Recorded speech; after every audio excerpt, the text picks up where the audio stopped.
Hey guys, this is going to be a review of episodes 4 and 5 of book 3 of Legend of Korra. I did a review of the first 3 episodes on my blog. I didn't get a video up, but I'm going to try and do videos as often as possible for these episodes. But since Nick has decided that instead of airing just 1 episode a week, they're going to do 2 episodes a week, I have a lot to say. There was a lot to freak out about, especially in the second episode that aired on Friday. So, like, I have a lot to freak out about, and there are 2 episodes, and so I'm a bit scared that these are going to end up being long videos, which is kind of why I did a review on my blog for the first 3, because there were 3 episodes that they aired in one night, and that's a lot to put in one video. But I freaked out a lot about Zuko in my blog post, because so I definitely want to, like, at least mid-shade. I'm gonna freak out about him again because he's in the first episode 4, but he is amazing, and yeah, I'm going to try and do these as much as possible this season, but I don't know how long these videos will end up being since there are 2 episodes. So we're going to start off with episode 4, which is called In Harm's Way. Zuko is in the very beginning of this episode, and I think only the beginning, but oh my god, he is amazing. We didn't really get to see him firebend all that much in the first episode he was in, or 2 episodes. I think he's in 2.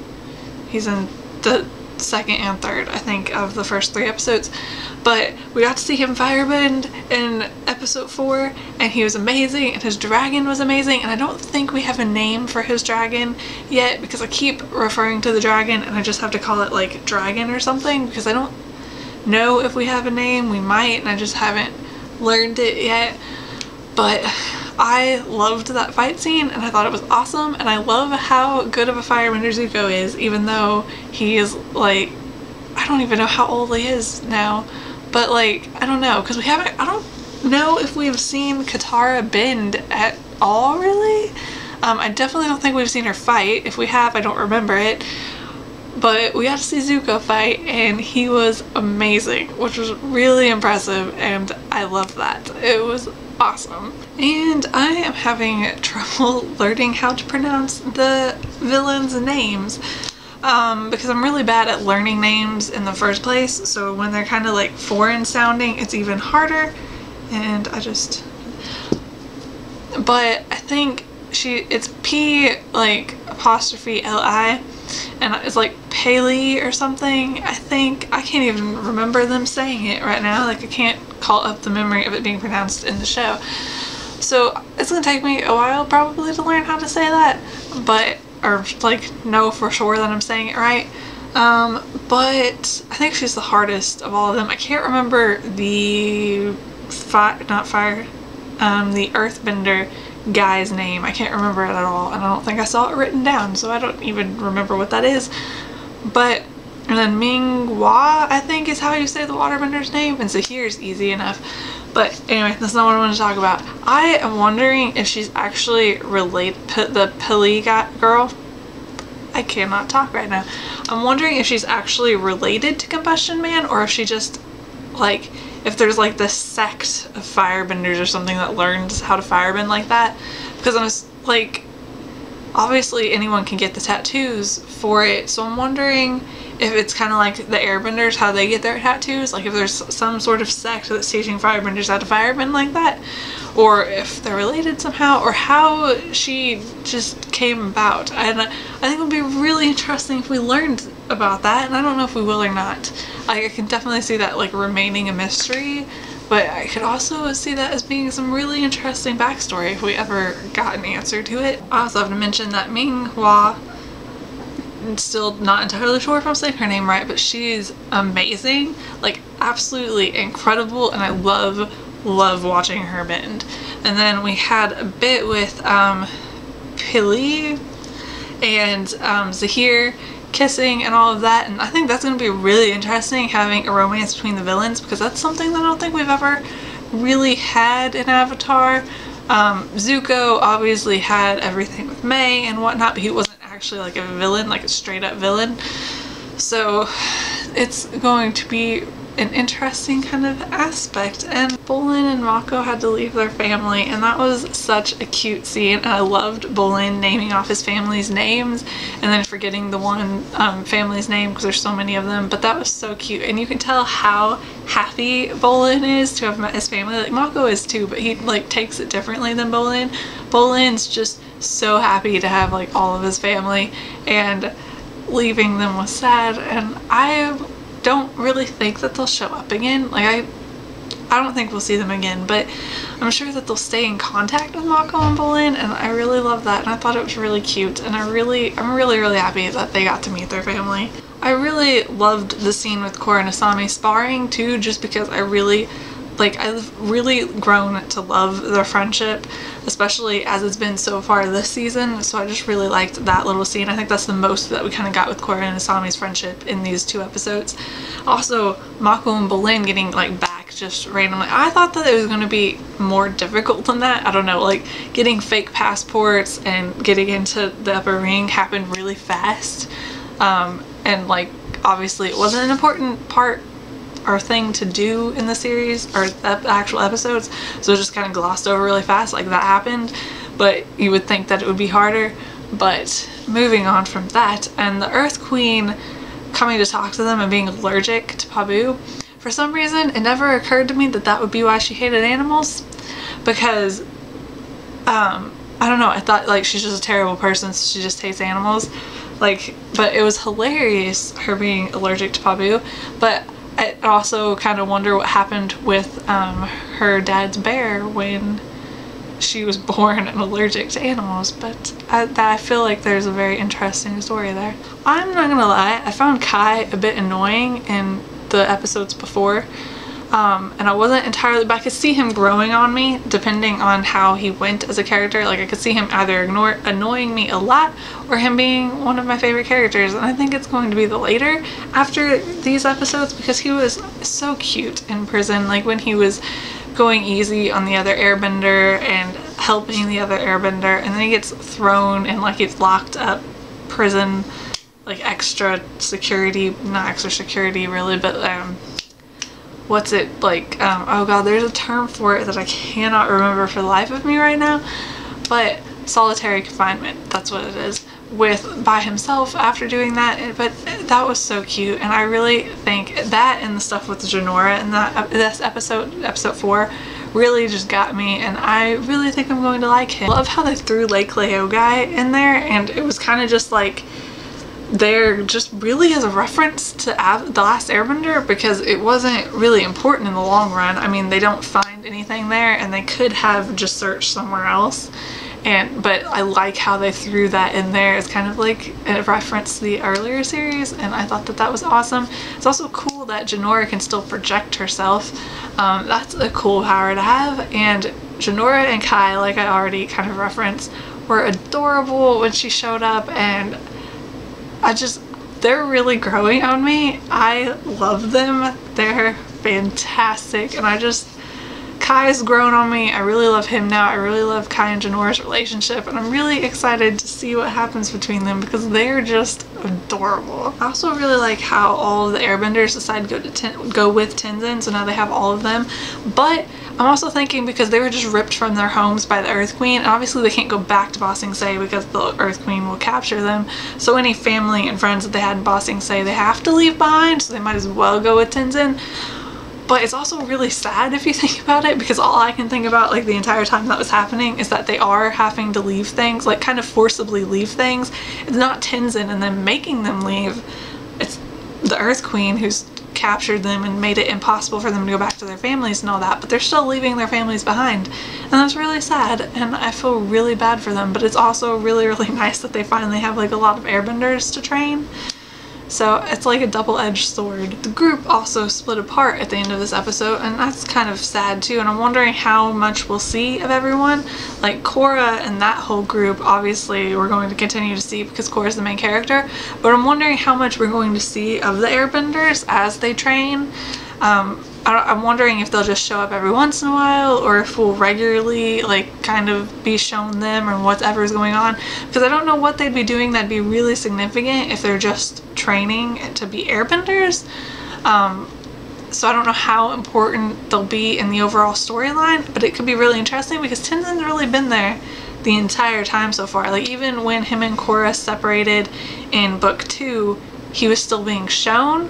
So I'm wondering if that's what'll happen now, or what exactly will happen with the airbenders. I feel like they wouldn't have made all these new people suddenly become airbenders unless it was going to be important.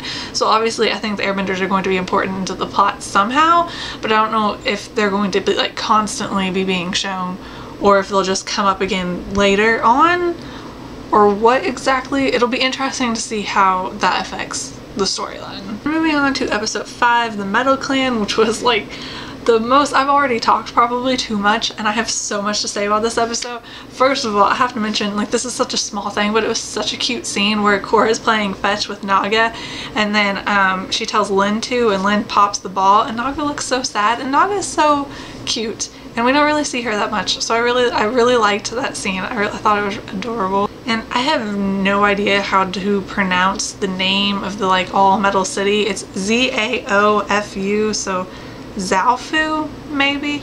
I need to get really a lot better at pronouncing these things, but I'm terrible at names, so I can't remember how they pronounce things in the show.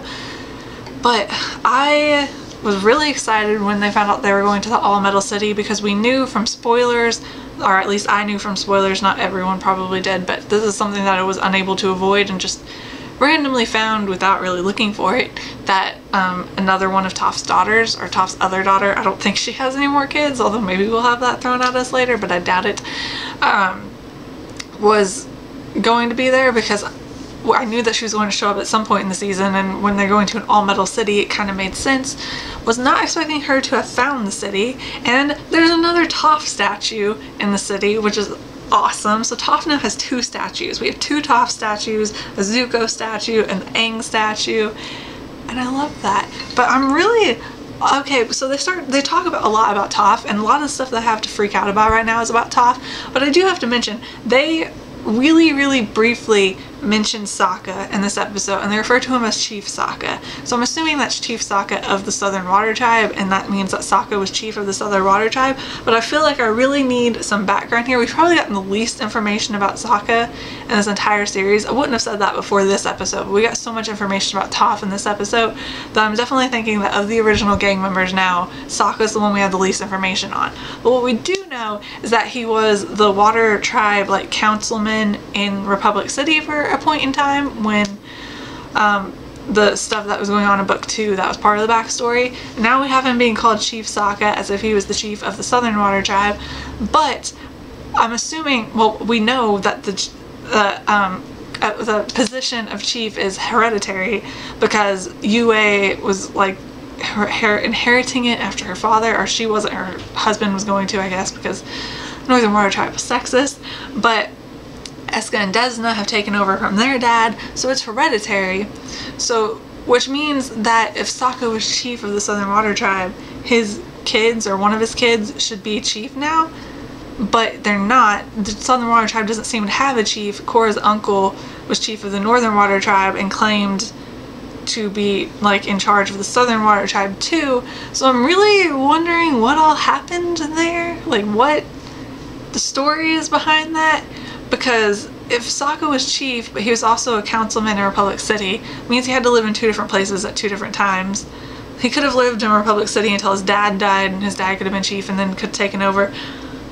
But, like, what happened after that? And, like, because it's really seeming to me like Sokka didn't have kids, and because we've seen the other gang members' kids or grandkids by now, even Toph's. And if any of the gang members weren't going to have kids, I would have put it as Toph, like, out of all of them. I never would have pictured Sokka as not having kids. Like, Sokka just definitely seems like the kind of guy who would want to have kids. Like, his family seems really important to him. He's really concerned with Katara throughout most of The Last Airbender. Like, he goes with her to find Aang, even though he doesn't really want to go with her, because, like, he wants to help her or protect her or something, you know, kind of. Like, he doesn't try to show that much, I think, but he really does. And he's really concerned about his dad a lot, and he wants to see his dad. Like, he's just a very family kind of person, and I definitely see him as wanting kids. But from the point of the show, it really seems like he didn't have kids, because we haven't seen them, and we've been to the Southern Water Tribe, and we've been to Republic City, and the only other place that we haven't been that I could think of where Sokka's kids would be Kyoshi Island, and that's assuming that he married Suki, which we don't actually know, but I'm going to assume until we get more information, even though I don't ship Sokka. Like, but if he was a councilman in Republic City and chief of the Southern Water Tribe, that kind of implies that he spent most of his time in those two places, and they're like, it seems like a lot to also add Kyoshi Island to that, like if he was living between all three places. So it seems really unlikely that he would have, and that he would have kids that are still there. And obviously his kids could be traveling, but it seems like at some point if Sokka had had kids, they would have showed up by now. Like, Lin's there, and they're talking about how Lin grew up with Aang Katara's kids, and there's no way that Toph's kids and Aang Katara's kids grew up together, and Aang Katara's kids never saw Sokka's kids because they would have been cousins, and it just really seems like Sokka never had kids. But I can't get my mind around that, because to me, like, I'm totally fine with people deciding not to have kids, and I know that there are people that don't want to have kids, but I can't see Sokka as being one of those people. Like, Sokka to me just really strikes me as someone who would want kids. Obviously, like, Toph, not necessarily, which I think there's more drama about that I'm going to talk about later, but Zuko, not even necessarily, doesn't even necessarily, like, if he hadn't had kids, I could have, like, believed that based on his personality. And like with his experiences with family, although he had kind of had to in order to have a new Fire Lord. But I really picture Sokka as wanting kids, and he doesn't seem to have had any, because it would seem really weird. And I know that there's like the storytelling point of view where you can only have so many characters, but I mean, Aang and Katara were given 3 kids, and Toph's been given 2 kids now, and it just seems like they could have thrown in like one Sokka kid somewhere, and it's just really weird to me. And this doesn't even have anything to do with the episode really, except for that one random comment about Chief Sokka, but it's bothering me. Like, doesn't seem like he had kids, and I feel like he would have been someone who had kids, and I'm really confused as to what's going on with the chief of the Southern Water Tribe. And I was confused about this in book 2 too, like why they don't have a chief, because it doesn't seem right to have one chief for both water tribes. It seems like they should have different chiefs, because that's always how it's been in the past. Although we don't necessarily know that the Southern Water Tribe ever had a chief. They were kind of like broken up after they were destroyed during the war. But now I'm confused because Sokka seems to be a councilman and a part of the Southern Water Tribe. But I can believe that he like lived in both places or at different times or part of the year or something. I don't even know. But I'm so confused as to how the position of chief of the Southern Water Tribe has gone, and why there isn't one now, and what's going on with that, and like why Sokka didn't have kids. And I'm just really confused. And I'm gonna stop ranting about this now, because I don't really have anything else to say other than I'm just really confused as to a lot of things about that. But I'm gonna go freak out about Toph now. Actually, I'm gonna talk about non-Toph things and then go rant about Toph, because this is probably already extremely long, because I went on that epic rant about Sokka that I wasn't planning. I mean, I was gonna talk about that, but I was not gonna talk about that as long as I just talked about it. But okay, first of all, the Yuru, which I'm probably pronouncing wrong, as soon as he showed up, he was very suspicious, but I'm actually really mad at myself that I didn't put together that he was Zahir. Like, I got that he was probably working with Zahir pretty much from the moment he showed up, and he was really creepy, and I don't know why anyone trusted him in the first place, but him being Zahir was really surprising to me. But the fight scene between him and Kaya was awesome, and I also kept thinking about the Katara Azula fight scene during that. It just seemed kind of similar to me. I loved that. I absolutely love that. But Kaya recognizes him as Zahir. Like, she's the first. She doesn't at first, obviously, but like she kind of puts it together. And I'm wondering if they knew each other, not necessarily like knew each other, but if they ever saw each other or came in contact before, because she does seem to like recognize him like visually. So she at least knows what he looks like, I think, and she finally put that together.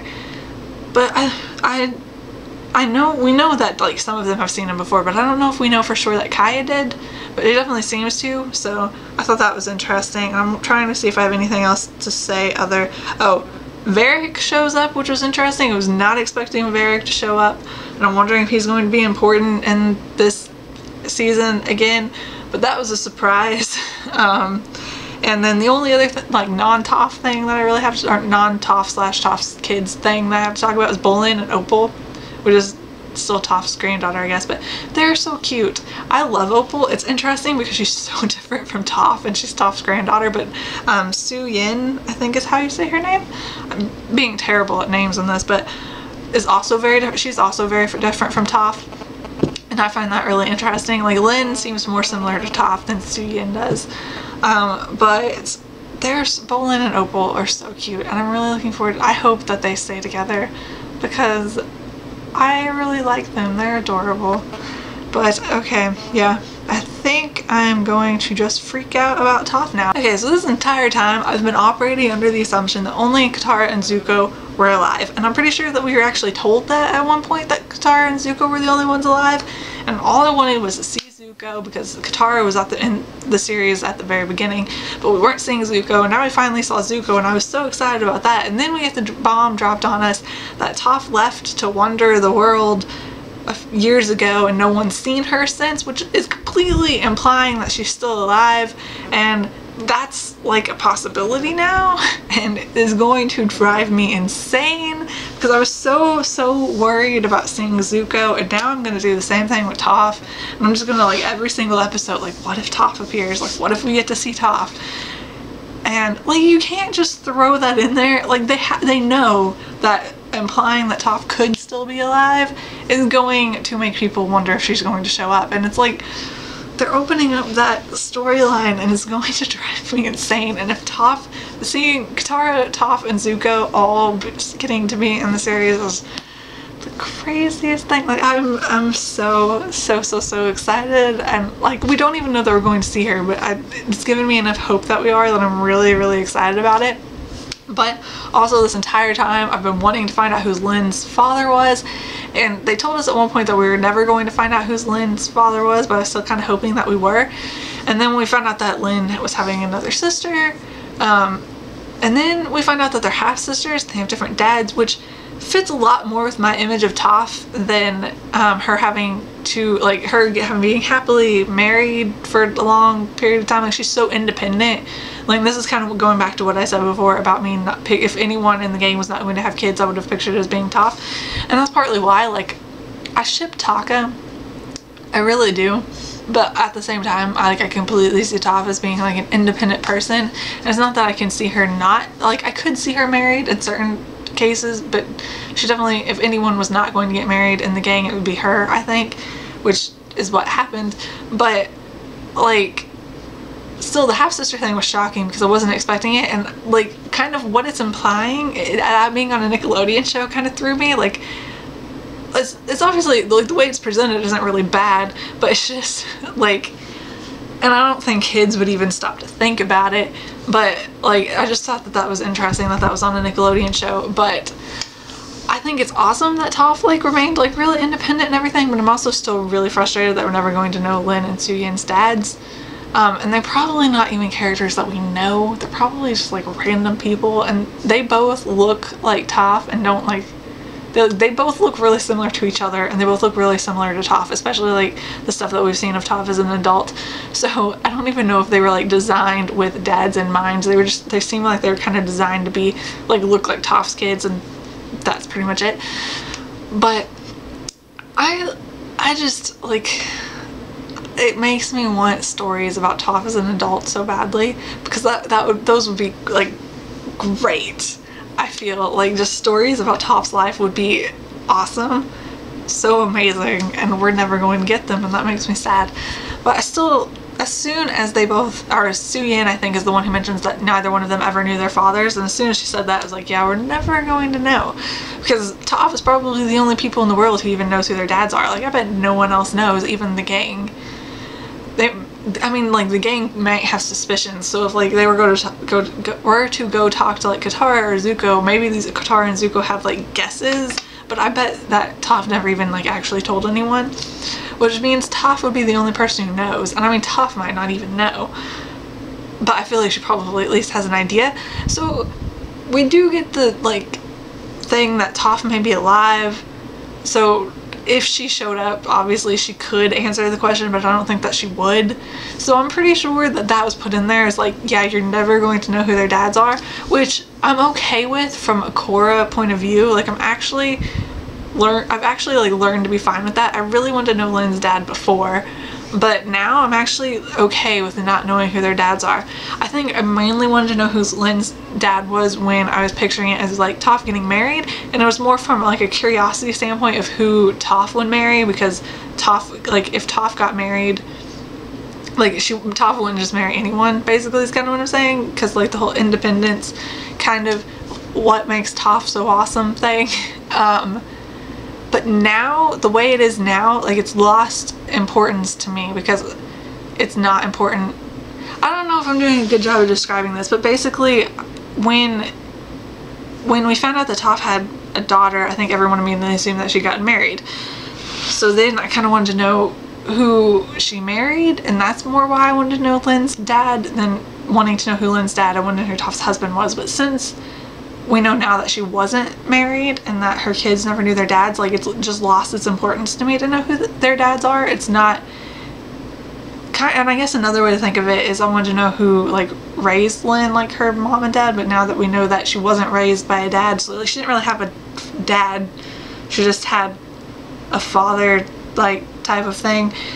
So I'm not making any sense at all. Like it's not as important to me anymore to know who their dads are, since their dads weren't important to them and or really probably to Toph.